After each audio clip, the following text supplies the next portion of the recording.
Hello, fellow gentlemen, and welcome to South Paths. I am Nelson, and welcome to my little rainforest here in Luzon, Philippines.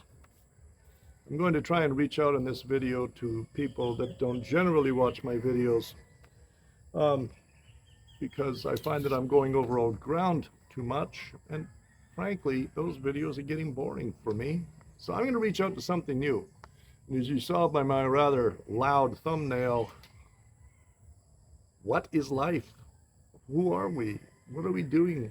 What is our life for? What do we stand for?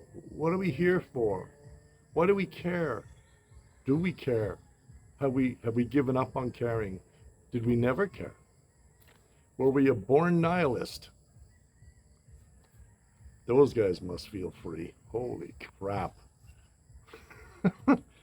Anyway, I broke it down into 5 things: career, family, wealth and fame, discovery, or God.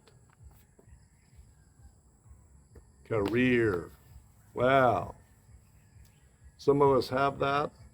Some of us think we have that. Some of us don't have that. You know, the funniest thing I ever saw, and I know some of you guys are going to give me heat about this, but, you know, was advertising for truck drivers. Start your career in transportation industry today. Make great money. Make $120,000 a year. But you're spending $20 a meal in a restaurant, and you're living in a cupboard. You're living in a closet your whole life if you do that. So I did that. I did that for 12 years and on the highway, running beef to California down to LA usually, and then grabbing a load of bananas back from Port Waimimi straight back up to Canada. I've been through Las Vegas 1,000 times, never spent a dime there. I must be the only one. Anyway, career. Do you live for your career? Do you live? I've always been wondering about this. And like, guys, hit me in the comments on these things because I am seriously curious. Career. What is it about career that drives men so much? What is it about it? Is it the paycheck? Is it the promises? Is it the bonuses? Is it the notoriety? Is it the perks? The perks that we blue collar guys are just not totally aware of? What is it? What is it about career? Do you do career for yourself? Do you do it for your family? Do you do it for your wife? Do you do it for your future? Do you do it to satisfy the need to win? Is there that guy inside of you that just needs to pull the sword on another guy and win? You know, are you like, oh, I can't find the word, you know, like a soldier inside that just wants to do it. And this is the way you get it out. Career. The guys in my office at my work have careers, and they make more money than they let on. And I'm pretty sure about this because we go through drivers, and not at an alarming rate. No, it's actually a pretty good place to work if you don't mind working. You're reimbursed for it, but you got to be there for the 12-hour day. The guys in the office don't. I mean, unless there's some special process going on, extra meetings, maybe they have work they have to do at home, I don't know. But they're there for an 8-hour day and they're gone. But in all the time I've been there, I've only ever seen one guy leave voluntarily, quit. And there's like 10, 12 guys there. I've seen a lot of them get fired, you know, get released. You know, they fire the coach, they don't fire the players, right? So I've seen that happen. But guys that actually leave of their own will, not many. So career, I'm curious about that one, and I don't know much about it, so I can't speak to it very much in this edition. But if you can, hey, fill me in. Family, okay.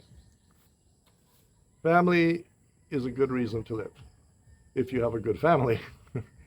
You know, if you're not beating your head against a brick wall until blood starts flowing, you know. But a lot of guys live for family. They live for the wife. They live for their children. Guys get married for the wives, for the kids. They get married for traditional reasons. They live that life.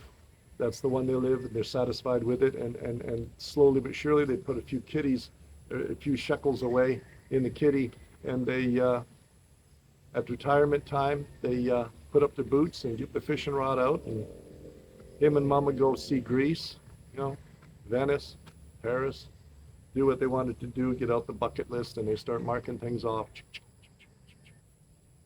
Wealth and fame. Wealth and fame. And this ties in somewhat with careers. If you're a real high flyer on Wall Street, or you're a Mr. Musk, somebody like that. Wealth and fame. We live for wealth and fame.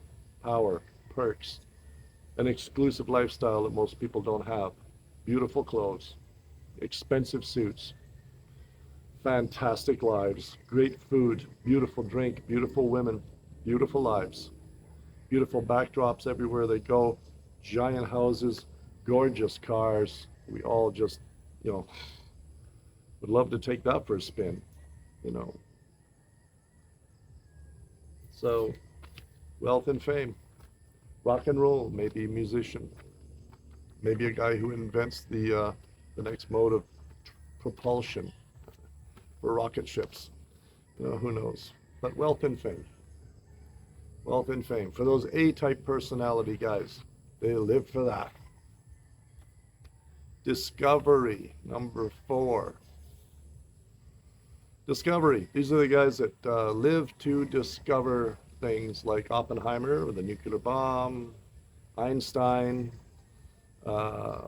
Edison, Tesla, the original Tesla, Nikola Tesla, who was a proponent of AC electricity, I think, as opposed to DC electricity. I'm sure that when he told them he could envision a way to send electricity through the air, they must have thought he was insane. Unfortunately for Mr. Tesla, when he died, he was penniless, broke, living in a hovel, and forgotten. So discovery. Number 5, the church, God, the cloth.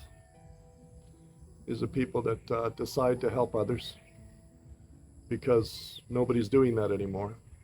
And they reach out and they help and they encourage people, the faithful, those who come to the church and hear the Sermon on the Mount and are reminded of why they should help their fellow man and why they should try to be good, moral, upstanding citizens in the eyes of God. So, no complaint there. So, these are basically the 5 things. Career, family, wealth and fame, discovery, and God. Who are you? I want to know. I want to know in the comments. Who are you? Just one of the 5. Career, family, wealth and fame, discovery, or God. Who's my audience? Who were you if you're retired? Who were you in life? What are your big regrets? What are your biggest accomplishments? What are your most prized possession? What is your most oddball prized possession? I'll tell you mine. And I just gave it away to my daughter because I don't need it. It doesn't work here where I live now. My prized possession, and you guys are going to howl when you hear this, but I loved this thing. I loved it. It was great. In 1986, I was awarded at that time, because I just broken up with somebody at that time and I left the house with 2 suitcases full of clothes. I was awarded a 1952 Model 22B Sunbeam fully automatic chrome plated toaster. 1952 Model 22B Sunbeam fully automatic toaster. Look that up. It is a creature that they no longer make. This is a toaster where you put the toast in on top. drop it in, and it goes down by itself. And the toast is ready in 30 seconds, not 2 minutes or something. Like these new toasters are weak. There's resistors in there, keeps them from getting hot. This thing had my toast done in 30 seconds perfectly, and I used it every day right up until 2 years ago when I awarded it to my daughter. So from 1952 to the year 2022, anyway, this thing worked every day, never failed. The people who bought it originally are probably dead. Still running. God, I got to do a video about that. So that's my prized possession. Not a Ferrari. I don't have a house in the Hamptons. I don't have a signed autographed baseball. I don't have any of these things, you guys. I'm just a regular poor schmuck. My prized possession is a freaking toaster. Anyway, I wanna tell these younger guys, maybe I've attracted a few of them. Listen, in life, choose what matters to you really well. Be careful how you choose what matters to you in life. Don't waste it. Okay, I'm 62 years old. I spent 27 years in a marriage that I thought was good, and it was not good enough. And well, I did get two beautiful daughters from that, and an additional daughter from a previous engagement. All three are very good, upstanding people, lovely people. You gotta really sit down with somebody who's old, because I know a lot of you guys were raised in a house with no men, or a replacement for your father after the divorce, somebody you hated or disrespected or whatever. You didn't get on with him, and so you didn't talk to him, and he didn't offer you any advice. There was no wisdom given, nothing. Your father, maybe he was gone out of the picture, maybe he passed away, don't know, but you didn't get guidance when you were a teenager. Maybe you ended up in prison for a while. Maybe, maybe you just didn't get lucky in life. You just wasted your time like I did.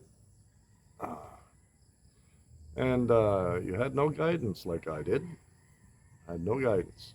You know who I based my life on?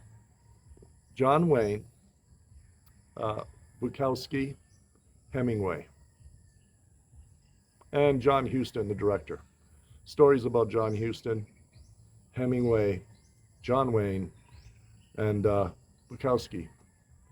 Not all exactly upright standing citizens. Bukowski was quite a drunk and smoked a lot, but he did what he wanted, damn it, and he ended up being successful. He had a nice house and a Mercedes or a BMW when he kicked the bucket. He made out all right, but as a writer.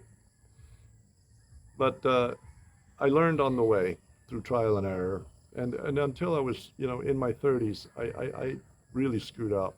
I wasted a lot of time. Please don't do that. Find out which one of these matters to you and get with it. Get with the program, boy. And if you're one of the old guys out there and you know some kid, take this list, stick it in his ear, tell him to think about it, push him. Anyway, I think that's it for now. This is my one episode here of South Paths. That's it for now. That's it. That's all. I appreciate you checking in, and if you're still here, many thank yous. Please remember to like, click, give a guy a break. Just click, click, click, click. That's all you got to do, and my video will go to more people. Subscribe maybe, and like, share, subscribe, and have a great day. That's it. That's all for now. I'll talk to you later. I'm Nelson, South Paths. See ya.